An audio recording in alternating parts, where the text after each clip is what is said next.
అందరికీ నమస్కారం. ప్రత్యేక కార్యక్రమానికి స్వాగతం. బెంగళూరులో ప్రతి ఏడాదిలాగానే ఈ సంవత్సరం కూడా స్వాతంత్ర దినోత్సవం, గణతంత్ర దినోత్సవాలని పురస్కరించుకొని ప్రత్యేకమైనటువంటి ఫ్లవర్ షోని ఏర్పాటు చేయడం జరిగింది. ఇది సుమారుగా 219వ ఫ్లవర్ షోగా గుర్తించడం జరుగుతోంది.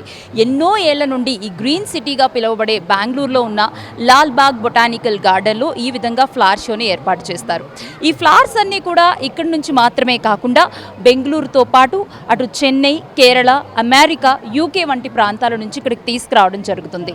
ఇలాంటి ఫ్లవర్ షోని వీక్షించడానికి దేశ విదేశాల నుంచి ఎంతో మంది పర్యాటకులు ఇక్కడికి వస్తూ ఉంటారు. ఎస్పెషల్లీ బెంగళూరు లాంటి ప్లేస్కి సీజన్తో పని లేదు. ఎప్పుడొచ్చినా ఒకేలాంటి కూల్ వెదర్ని మనకి అందిస్తూ ఉంటుంది కాబట్టి టూరిస్టులు తరచుగా వస్తూ వెళ్తూనే ఉంటారు. అయితే ఇది ఈసారి గణతంత్ర దినోత్సవాన్ని పురస్కరించుకొని చేస్తున్నటువంటి ఈ ఫ్లవర్ షో అనేది చాలామంది టూరిస్టులకు ఎంతగానో ఆకట్టుకుంటుంది అని చెప్పొచ్చు. ఇక్కడ మీరు క్లియర్గా చూస్తున్నారు. ఆల్రెడీ ఈ ఫ్లవర్ షోలో భాగంగా సాహితీవేత్త, కన్నడ సాహితీవేత్త కేపీ పూర్ణచంద్ర తేజస్వి గుర్తుగా ఈ ఫ్లవర్ షోని ఏర్పాటు చేస్తున్నట్లుగా కూడా స్పష్టంగా తెలుస్తూ ఉంది. డిజైన్ పరంగా ఒక్కొక్క ఫ్లవర్ని కూడా ఒక్కొక్క థీమ్గా ఎవ్రీ ఇయర్ ఒక న్యూ థీమాటిక్గా ప్లాన్ చేయడం జరుగుతుంది. సో బొటానికల్ గార్డెన్లో ఈ గ్లాస్ హౌస్ ఏదైతే ఉందో ఇది స్పెషల్లీ ఫ్లవర్ షో కోసం మాత్రమే అన్నట్టుగా మనకి కనిపిస్తూ ఉంటుంది.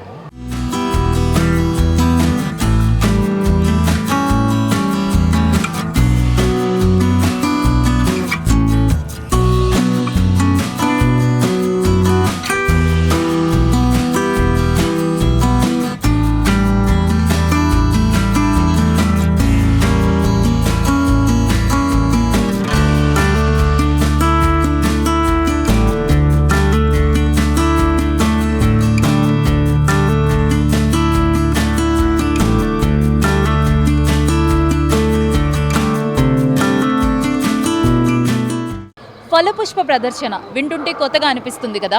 ప్రతి ఏడాది కూడా ఫ్లవర్ షోలో సో మెనీ ఫ్లవర్స్ ఉండడం, ఆ వెరైటీస్తో కొన్ని ఇమేజెస్ని క్రియేట్ చేయడము, హౌస్ సెట్, ఇలా డిఫరెంట్ సెట్లతో వచ్చేవారు. కానీ ఈసారి మాత్రం ఫర్ ద ఫస్ట్ టైం ఫలపుష్ప ప్రదర్శన అనేది ఇక్కడ ఏర్పాటు చేయడం జరిగింది. చాలామందికి ఇది ఎంత ఇంట్రెస్టింగ్గా అనిపిస్తుందంటే ఇక్కడికి వచ్చినప్పుడు దట్ ఆర్గానిక్ ఫ్రాగ్రెన్స్ ప్రతి ఒక్కరిని కూడా ఆకట్టుకుంటుంది అని చెప్పొచ్చు. ముఖ్యంగా కేరళ, యూకే, యూఎస్ వంటి ప్రాంతాల నుంచి కూడా ఎంతోమంది పర్యాటకులు ఇక్కడికి వచ్చి వాళ్ళ ఒపీనియన్స్ని కూడా మనతో షేర్ చేసుకోవడం జరిగింది. అయితే ఈ ఫలపుష్ప ప్రదర్శన అనేది కూడా ఎస్పెషల్లీ తేజస్వి గారి గుర్తుగా, ఎన్విరాన్మెంటలిస్ట్ తేజస్వి గారి గుర్తుగాను, ఆయన ఎంత ఇంటెలెక్ట్ అన్న విషయం కూడా అందరికీ తెలిసిందే. ఆ థాట్తోనే ఇలాంటి థీమ్ని తీసుకురావడం జరిగింది అని చెప్తున్నారు. ఒకేసారి ఇన్ని లక్షల ఫ్లవర్స్ని, వెరైటీస్ని చూడడం ప్రతి ఒక్కరిని కూడా ఆకట్టుకుంటుంది.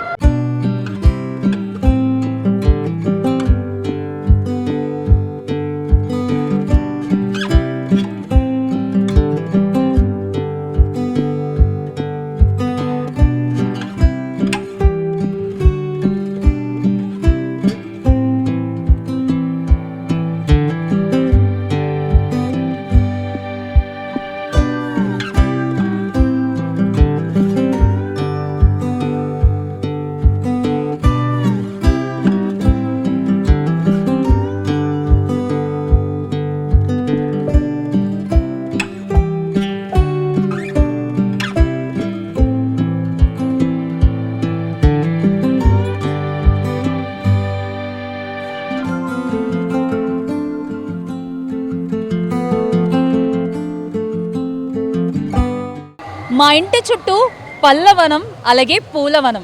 నిజానికి ఒక ఇల్లే మీరు చూస్తున్నట్లయితే ఇదంతా కూడా పూలతో పూర్తిగా సెట్ చేయడం జరిగింది. దీన్ని చూసి ఇంప్రెస్ అయ్యే వాళ్ళందరూ కూడా ఇక్కడికి వచ్చి సెల్ఫీలు తీసుకుంటున్నారు. ఎవ్రీ ఇయర్ ఒక లెక్క అయితే ఈసారి బెంగళూరులో ఉన్న లాల్బాగ్లో ఇలాంటి థీమ్, ఒక భార్యాభర్తలు ఇద్దరు కూర్చొని చక్కగా ఒక మ్యాంగో, ఇక్కడ చూస్తున్నారు ఆర్గానిక్ మ్యాంగోని ఇక్కడ పెట్టారు. అలాగే ఈ హౌస్ అంతా కూడా డిఫరెంట్ ఫ్లవర్స్తో ఏర్పాటు చేయడం జరిగింది. దీన్ని చూడడానికి చాలామంది వస్తున్నారు. అలాగే ఇదే థీమాటిక్లో elephant theme, tiger theme, butterfly theme and flies themes, కొన్ని బటర్ఫ్లైస్, కొన్ని చిన్న ఫ్లైస్, బర్డ్స్, యానిమల్స్, వీటన్నిటినీ కూడా ఫ్లవర్స్తో డెకరేట్ చేసి స్పెషల్ అట్రాక్టివ్ వేలో మనకి చూపిస్తున్నారు. సాధారణంగా మైసూర్లో దసరా ఉత్సవాలు జరిగినప్పుడు ఎలా అయితే కొన్ని ఫ్లవర్ షోస్తో మన అట్రాక్ట్ చేస్తారో అదేవిధంగా ఇక్కడ కూడా జరుగుతుంది అని మనం చెప్పొచ్చు. కానీ ఈ గ్లాస్ హౌస్లో చేసినటువంటి సెట్ మాత్రం ప్రతి ఒక్కరికి కూడా చాలా ఇంప్రెసివ్గా ఉంది అని మనం స్పష్టంగా చెప్పాం.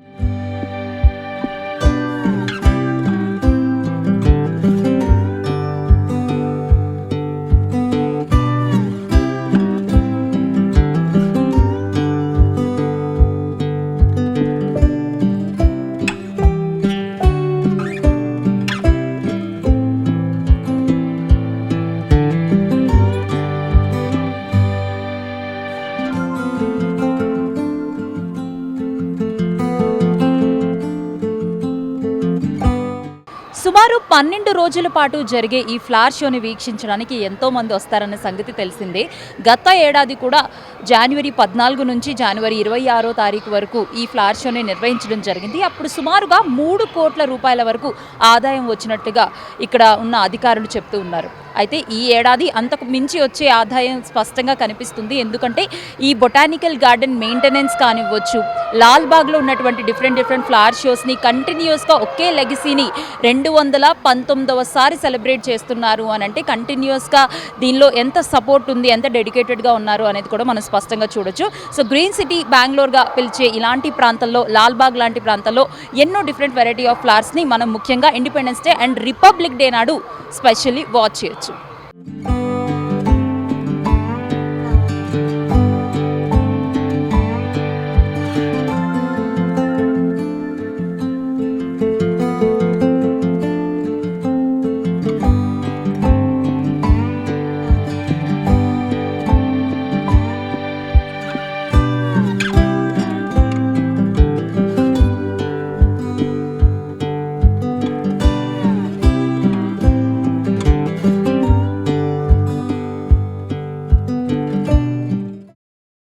అమ్మాయిలకి ఫ్లవర్స్ అంటే చాలా ఇష్టం. ఇక్కడ ఎక్కడ లేని అన్ని రకరకాల డిఫరెంట్ ఫ్లవర్స్ ఉన్నాయి. ఆంధ్ర నుంచి వచ్చాము, ఈస్ట్ గోదావరి, రాజమండ్రి నుంచి. మేము ఇక్కడ నుంచి అంత దూరం నుంచి ఫ్లవర్ షో చూడడానికి ఎంతో హ్యాపీగా వచ్చాము. చాలా వండర్ఫుల్గా ఫ్లవర్ షో ఉంది. చాలా సంతోషం, హ్యాపీగా ఉంది. 1977లో సీనియర్ అసిస్టెంట్ డైరెక్టర్గా ఇలాఖకి చేరుకున్నాను. తర్వాత 36 సంవత్సరాలు సర్వీస్ చేసి మళ్ళీ డిపార్ట్మెంట్లోనే కొనాక నాగమంగళాలో రిటైర్ అయ్యాను. ఇక్కడ లాల్బాగ్ కూడా నేను వచ్చి సర్వీస్ ఇచ్చినాను. చాలా బాగుంది. ఈ సంవత్సరం చాలా బాగా చేసినారు. తేజస్వి వాళ్ళ పైన చాలా బాగా అరేంజ్ చేసినారు. అన్ని ఫ్లవర్స్ చాలా బాగుంది. Flower show is very beautiful. I love this flower. ఈ ఇయర్ వస్తున్నాను లాల్బాగ్కి. తేజస్వి సార్ గుర్తుగా ఇదన్నీ పెట్టారు.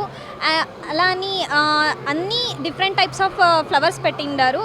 నేను ఇండిపెండెన్స్ డేకి వస్తున్నాను అండ్ రిపబ్లిక్ డేకి వస్తున్నాను. చాలా డిఫరెంట్ టైప్స్ ఆఫ్ ఫ్లవర్స్ పెట్టిండారు. సో అందరూ రండి. I'm very blessed saying this. Thank you so much. ఇక్కడ ఫ్లవర్ షో చాలా బాగా జరుగుతుంది. Every year around this republic day, around this day flower show చేస్తారు. ఎవ్రీ ఇయర్ డిఫరెంట్ థీమ్స్తో వస్తుంటారు. సో ఈసారి ఎలిఫెంట్ థీమ్తో వచ్చారు. ఇంకా చాలా డిజైన్స్ పెట్టారు, like shapes, house shape, heart shape, ఇంకా పీకాక్ డెకరేషన్ చాలా బాగున్నాయి. ఇంకా యానిమల్ థీమ్స్, డిఫరెంట్ యానిమల్స్ని డిఫరెంట్ ఫ్లవర్స్తో, లీవ్స్తో బాగా డెకరేట్ చేశారు. ఫస్ట్ టైం ఇన్ని టైప్స్ ఆఫ్ ఫ్లవర్స్ చూస్తున్నాం. రియల్లీ చాలా బాగా ఎంజాయ్ చేస్తున్నాం. పిల్లలు కూడా చాలా బాగా ఎంజాయ్ చేస్తున్నారు. And this is nice time, right time to take families or kids to this Lalbagh. we came earlier also to లాల్బాగ్కి ముందు కూడా వచ్చాము, కానీ ఇంత క్రేజ్గా ఎప్పుడు ఫీల్ అవ్వలేదు ఫస్ట్ టైం. చూశారు కదా, ఇది ఈనాటి రిపబ్లిక్ డే స్పెషల్ ప్రోగ్రామ్. ఇలాంటి మరెన్నో అద్భుతమైనటువంటి ఫ్లవర్ షోని వీక్షించడానికి ఎంతో మంది ఇక్కడికి వచ్చి ఫుల్గా ఎంజాయ్ చేస్తూ ఉన్నారు. Once again happy republic day.